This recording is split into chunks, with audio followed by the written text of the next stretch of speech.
तो हम कह रहे थे कि भरत जी जहाँ-जहाँ प्रभु के चरण छीने वहाँ-वहाँ देखने गए तथा अत्रि जी ने भरत जी से कहा कि इस पर्वत के समीप एक सुंदर कुआँ है, वहाँ से आप तीर्थ जल को उसी में स्थापित कर दीजिए। तो मतलब एक जैसे कुआँ बनवाया जल लाके और उसका नाम रखा गया, खास कुएँ का नाम भरतकूप रखा गया, कुएँ का नाम। और अब श्री राम जी के वन में भ्रमण करने के लिए पैदल ही चले। तो बिना जूते के भरत जी चल रहे हैं वन में। सब देखकर तो जो धरती थी वो भी थोड़ी-सी कोमल हो गई।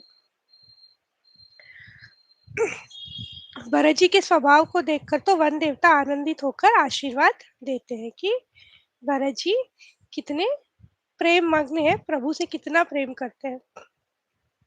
अब मेरे लिए सब लोगों ने संताप सहा और आपने भी बहुत प्रकार से दुख पाया। अब स्वामी मुझे आज्ञा दें, मैं जाकर अवधि भर 14 वर्ष तक अवध का सेवन करूँ। कहा कि अब मैं अवध की सेवा करता हूँ, आप मुझे आशीर्वाद दीजिए प्रभु।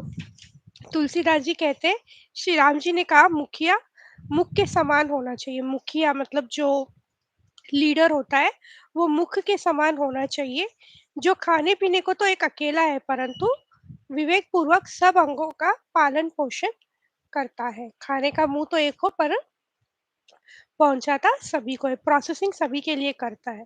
तो ये देखिए कितनी अच्छी बात है, जैसे कहने का तात्पर्य है कि लीडर्स वो होते हैं जो ड्राइव करते हैं basically, we generally say that. तो यहाँ पे वही बात कही गई है।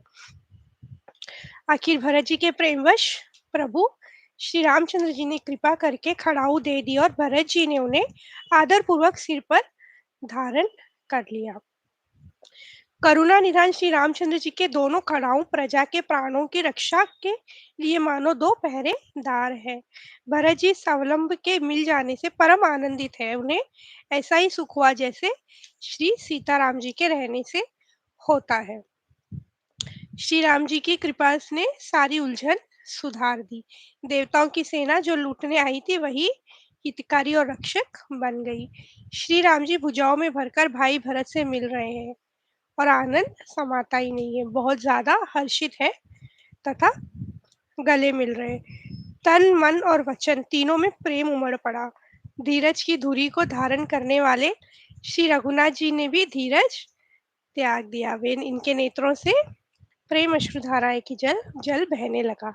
इतने प्रेम मग्न हो गए प्रभु जो बिल्कुल पेशेंटली रहते थे, उन्होंने मतलब उस धीरज का भी उन्होंने त्याग कर दिया क्योंकि इतने प्रेम मग्न थे।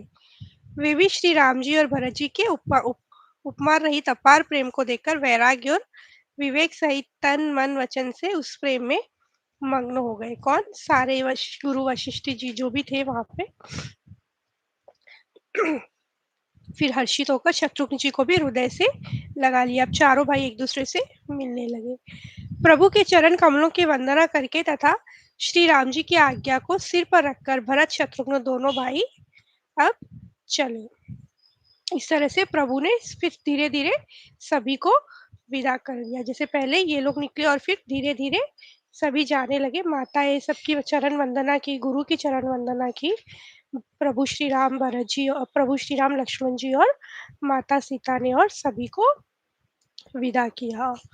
गुरु वशिष्ठ जी और गुरु पत्नी अरुंधति जी के चरणों की वंदना करके तीनों हर्ष और विषाद के साथ लौटकर पर्णकुटी पर आ गए। मतलब जो उनका हट था, जो घर था, प्रभु और वहां पधार गए।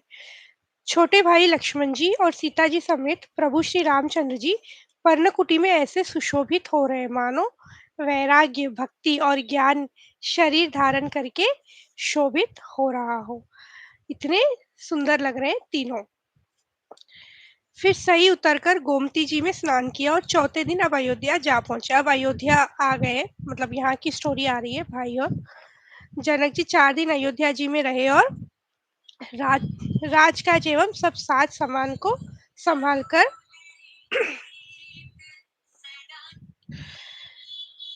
अभी सब अयोध्या आ गए। तो राजा जनक जी 4 दिन वहीं रुके क्योंकि पूरा संभालना जो था भरत जी को सब देना था, समझाना था।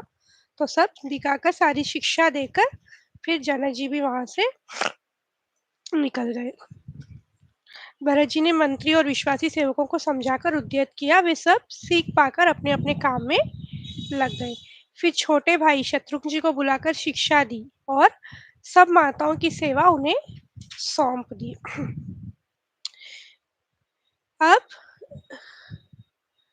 अब क्या हो गया कि जो भरत जी थे वो भी महल से दूर ही रहने वाले थे, क्योंकि प्रभु श्री राम सीताराम जी महल में नहीं है तो वो भी उसका सुख नहीं उठाना चाहते थे। किंतु महल में तो माताएं हैं, सभी कामकाज है, तो शत्रुघ्न जी को कहा कि आप माताओं का ध्यान रखना।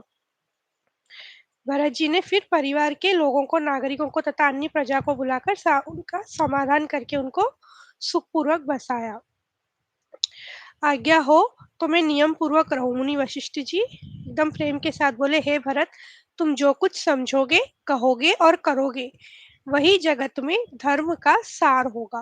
भरत जी के लिए कहा कि वही धर्म का, हम प्रभु से कहते हैं धर्म धुरंधर, पर ये देखिए भरत जी भी बिल्कुल धार्मिक, या कितना धर्म फॉलो कर रहे हैं। भरत जी ने यह सुनकर और शिक्षा तथा बड़ा आशीर्वाद पाकर ज्योतिषों को बुलाया और अच्छा दिन साध कर प्रभु की चरण पादुओं को निर्विघ्नता पूर्वक सिंहासन पर विराजित किया। भरत जी नंदीग्राम में पर्णकुटी बनाकर उसी में निवास किया। तो नंदीग्राम के पास जाके वहां पे वो एक हट बना के, ऐसे ही जैसे प्रभु श्री राम रह रहे उसी तरह रहने लगे। कैसे?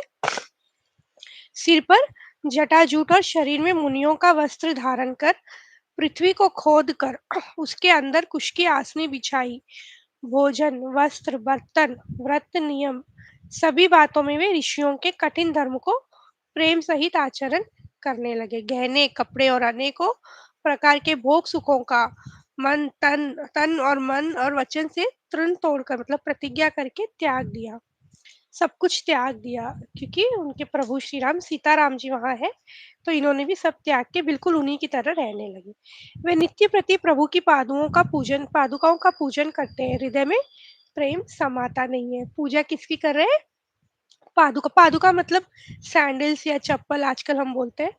तो चरण पादुकों की पूजा कर रहे हैं प्रभु की, और बिल्कुल प्रेम समाता नहीं, जैसे साक्षात प्रभु के चरणों की वंदना कर रहे हो। पादुकाओं से आज्ञा मांग मांग कर वे सब प्रकार से राजकाज करते हैं।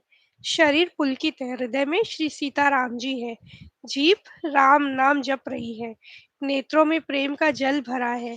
लक्ष्मण जी, श्री राम जी और सीता जी तो वन में बसते हैं, परंतु भरत जी घर ही में रहकर तप के द्वारा शरीर को कस रहे हैं। तुलसीदास जी कहते हैं, जो कोई भरत जी के चरित्र को नियम से आदर पूर्वक सुनेंगे, उनको अवश्य ही श्री सीताराम जी के चरणों में प्रेम होगा और सांसारिक विषय रस से वैराग्य होगा। इति श्रीमद् रामचरितमानसे सकलकलिकलुशने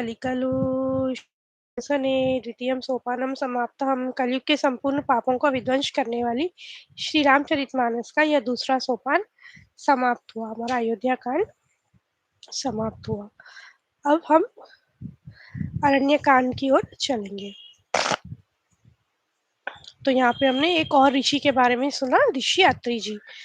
जैसे हम लोग भरद्वाज जी के बारे में सुना, वाल्मीकि जी के बारे में सुना, गुरु वशिष्ठ जी के बारे में सुना, संदीपनी गुरु वशिष्ठ जी के बारे में सुना, वाल्मीकि जी के बारे में सुना, और अभी ऋषि अत्रि जी के बारे में हमने सुना। तो अब अरण्य कांड है। अरण्य कांड हम कल से लेंगे। समय आज वैसे हो ही गया है, सिर्फ 4-5 मिनट ही बची हैं। तो अब अत्रि जी की कथा, अनुसुईया जी की भी कथा आगे आएगी। अनुसुईया जो कि मतलब पत्नी धर्म में वो बहुत ही सर्वोपरि मानी जाती है, पतिव्रता स्त्री माना जाता है, सर्वोपरि माना जाता है उन्हें। तो कल उनकी कथा भी हम हमारे अरण्य कांड में देखेंगे। तो चलिए आज एक चौपाई ले लेते हैं वापस। हो सिया राम मैं सब जग जानी, करहूँ प्रणाम जोरी जुग पानी। राम सिया राम जय जय राम, राम सिया राम सिया राम, जय जय राम। बोल सियावर रामचंद्र की जय, पवन सुत हनुमान की जय, बोलो भाई सब संतन की जय। जय